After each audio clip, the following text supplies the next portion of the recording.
all your life, you probably have had something to complain about. At the end of this video, you will eliminate all of the things that you complain about and you will start taking ownership in your life. So we'll discuss the book Extreme Ownership and how it can relate to your life and what my experiences are when I apply this to mine. So the first main principle of extreme ownership is that a great leader takes full responsibility of his actions and decisions, and even failure. You don't even need to lead people. You might be asking, but Jeff, I don't have a team to lead. You can start with yourself. Lead your body using your mind. Instead of following your impulses, lead your body and take full responsibility. You must say to yourself that I am the only one to blame and there is no one else. It might seem harsh, but this mentality allows you to look at your life in a different perspective. Instead of blaming others, you can start looking at your weaknesses. You can start improving yourself now because you know that you have a defect, you have a weakness in some areas of your life. And it also silences our ego to learn new things because we don't want to look stupid when we first try. This will also encourage you to innovate and improve yourself a lot more because in the past you might blame your parents for being poor, for being born this way, for them not paying attention to you. But by taking full responsibility of your circumstances, you can now start finding ways. Instead of blaming the cards that you are dealt with,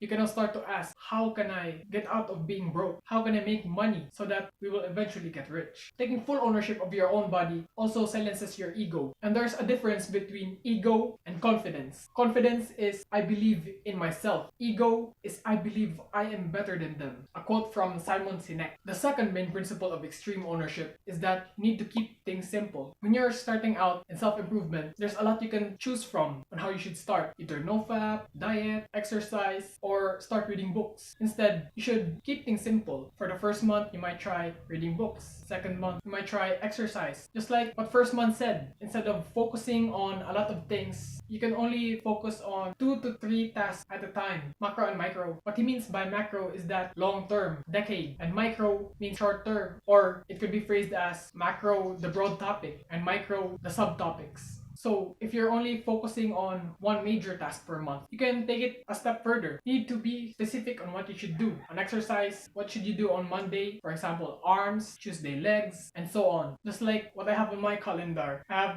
designated each part of my body per day so that I could keep things simple. I can also relate this to my habit tracker. I first started with tracking the essentials like exercise, journaling, and not eating sugar. The third principle of extreme ownership is that for any operation, mission, or objective, planning is the backbone. If you're trying to do something hard or trying to do something beyond your comfort zone, you should try to plan. For example, if you're going to do NoFap, plan what are the things that you can do to distract yourself from your impulses. You can plan your day so that your schedule is full of tasks that can keep you busy and prevent you from being bored. You should also have a plan to hit your long-term goals in a time span of decades and your short-term goals, which span in a year, month, weeks, or days. And the fourth principle of extreme ownership is that look at yourself first. Do not blame others. Look at yourself first. We can relate this to stoicism. Instead of focusing on the news or what the government is doing, they're focusing on themselves, on what they can do to improve themselves. They don't even bother thinking about things that are out in their control, like natural calamities, pandemics. Instead, they think about how they can react to the situation. Instead of complaining about their circumstances, they focus on what they can improve so that they can get out of that situation. And the best way, and the most extreme way that you can take this to heart is to think that everything is your fault. Thinking as everything is your fault ensures that you will not blame others. You will change the way you act because everything that is happening to your life is your fault. So even if I was not born rich, it's my fault that we are middle class. That's why I'm driven to work every day. I'm driven to grow this YouTube channel, and it's my fault that teenagers like you commit suicide. So I'm making videos like this.